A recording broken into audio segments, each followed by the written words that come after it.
use this space. Are you all good? Yes. How's the talk going so far? Intense? Someone wants to call the psychiatrist or something along the way? No? Okay, all good? Okay. It's really awkward. I do agree to listen to yourself being talked about. So, I'm a yogini. I teach, practice yoga. I'm also a writer. So this is going to be very casual as it can be. I'm going to read out 3 of my poems and then we're just going to talk about them. As simple as that.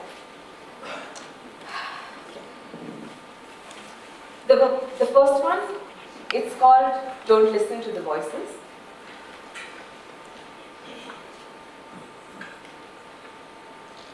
Do you know what it feels like when you believe the voices in your head? When you wake up every morning longing for death? When you feel so worthless and then you feel nothing at all? When depression rips your life apart and anxiety is all you're left with? Where you're so comfortable in your tattered being, haunted by the memories of your past, creeping in, eating away your sleep, your filth festering, silence engulfing you, silence got your tongue, silence, like a rag doll where your lips had been stitched in, silence. But the voices get louder. You cannot do it. I'm useless. I'm worth it. I cannot do anything. I'm hopeless. I'm unlovable. I can't. I just can't. I'm destruction. I'm a curse. I deserve unhappiness. Looking disconsolate, sweating venom, grime oozing out of me, I am a disease. Vacant spaces filling this body. There is no way out. You're paranoid, you're unlovable, you're schizophrenic. My own breath choking me like quicksand to my self-esteem. The more I try to convince myself of self-love, the faster my lungs dry to I'm not good enough. The never-ending contradiction. I'm perpetually living in denial, getting out of bed like vermin, disgusted in my being grotesque, swallowing death so easy that it is never near me but in me. Unable to breathe, gasping for life, wheezing to live. When you try with every fiber of your body not to kill yourself, but you feel suicide is the only hope. Hope for salvation, hope for yourself, hope to be free, hope for the pain to stop. Maybe being numb is better, emotionless, lifeless, but you cannot kill something that's already dead. Eternally self-sabotaging. This body doesn't know how to be held without shrinking away. Don't listen to the voices, don't listen to the voices, don't listen to the voices, please. Don't listen to the voices.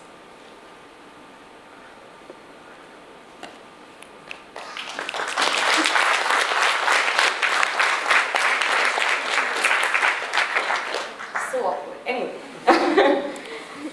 The second one, so little bit, I write, I never actually talk and say like spoken word poetry, so this is a little intense, a little freaky, but hey.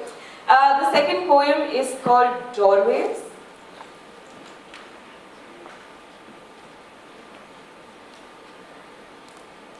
Thighs, skin, hair, nape of her neck, curve of your lower back, breast, navel, ass, all body parts. But damn, your legs are powerful, they warn. They say it's a blessing to have the power to grab a man's attention with a woman's body. I believe it's a curse to have doorways which can be pushed and forced in uninvited. We are every man's desire, even if we wish not to be. We have been doorways to allow men to enter with their repulsive touch, contaminating us, making us believe we are worthless, to be trophies, commodities, just mere things that can be locked, caged, controlled. We ask him to stop, but we are inviting. We are beautiful, they say, tarnished. We are asking for it, they say. We don't ask for your hands, your mouth, or your body. We lay there, blood trickling down, washing, cleaning, scraping the filth of our body, not knowing that our souls have been bruised. We deserve it, they say. These legs have been doorways, doorways which make us womanly, doorways where we don't have a say in, unwelcome guests making it their home. Broken doorways.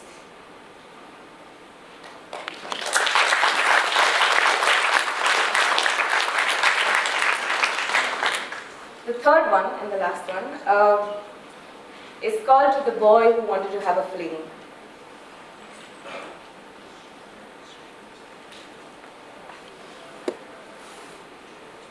My body has been through wars and survived. It has fought battles it was not supposed to. Lovers try to conquer this body, but never making it a home. Bleeding, leaving bruises in my soul that I still find difficult to heal. I have fallen for boys who love with half hearts, unable to love themselves. Or maybe loving themselves too much. But everything is a lesson. With time, I've learned to love myself a little more. I've learned I'd rather wait for someone who would love me with my imperfections, someone who would take pride in my weirdness, someone who is more excited to mentally stimulate me rather than see what this body can offer. Someone who is not afraid to swim with me naked in the ocean of love and spirituality. Someone for once who is willing to stay.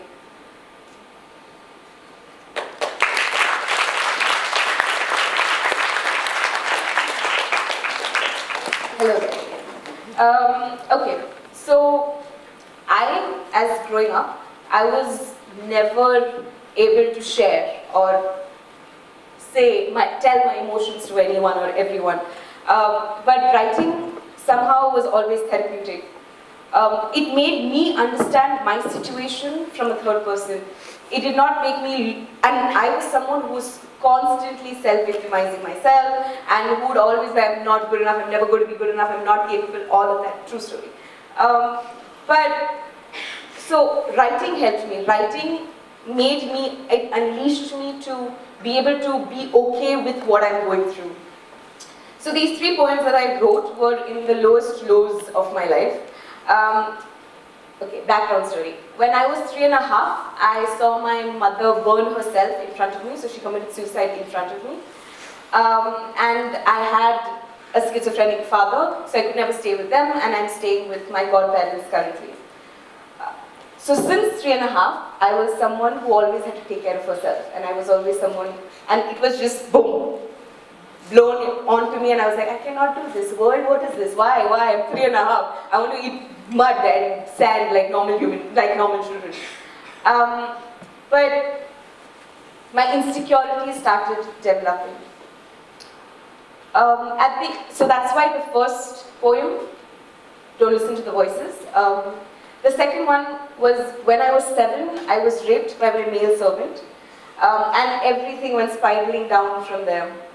The third poem is when I lost the only man I ever loved in my life, and hence, anyway. And then that's why I wrote the poem, because people just wanted me to have sex in this millennial age, but not have relationships. So the idea about all of this is you feel worthless.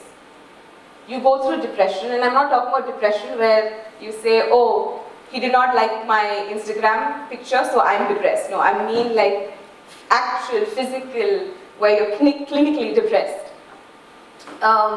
Where you feel so disgusted in your being, you don't even want to look at yourself in the mirror. Where you start cutting yourself, you start cutting because you feel the pain is so intense and it's so numbing, you want to actually feel physical pain so that you can feel better. But you just feel empty. It's difficult for you to trust, and it's difficult for you to communicate with other human beings.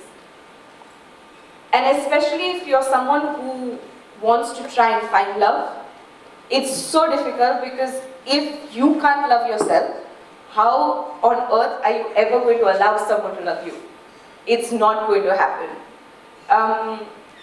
And because of that, for me personally, anything close to happiness, I would push away.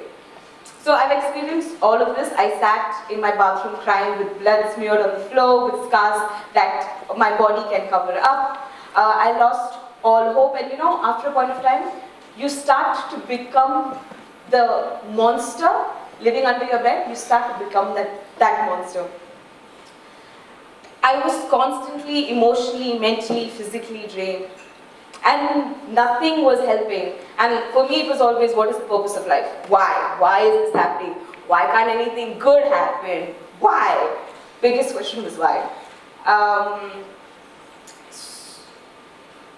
After a point I started realizing that everyone just starts taking advantage of everyone. People are more in terms of, oh, I want money. Money is going to get me happiness, so let's go with money. Everything is related to that then. But then you start to realize when in a world, so I was living in a world where everyone wanted money and everyone wanted sex and everyone wanted here, and I'm here like, hello, I want happiness. Happiness, where are you? Be my friend. That's what I wanted. I wanted to find that peace within, but it was just not happening.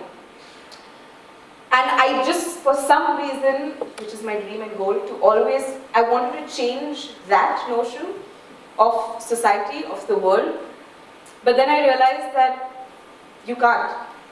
The only person you have control over is yourself.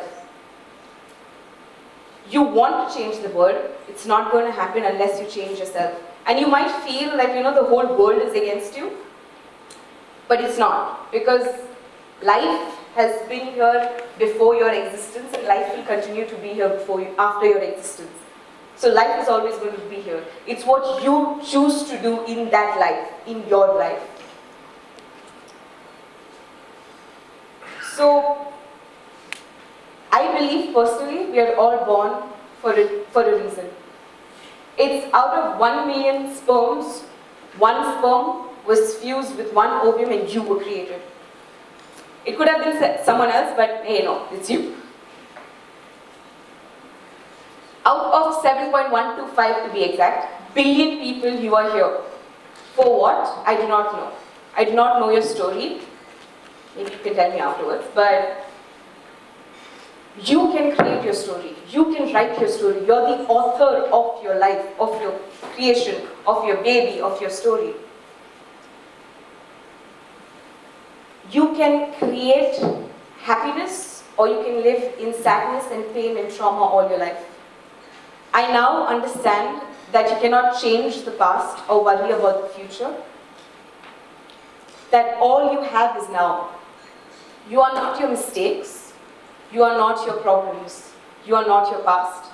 You have the power to make your words into wisdom.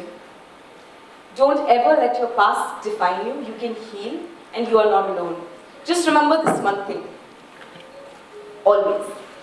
Nothing and no one is ever worth your life. Your life is your own to live, and you are here for a reason. Death will come when it needs to. Till then, live your life. You're a masterpiece in the making, and your color is needed in this world. Don't ever forget that. Thank you.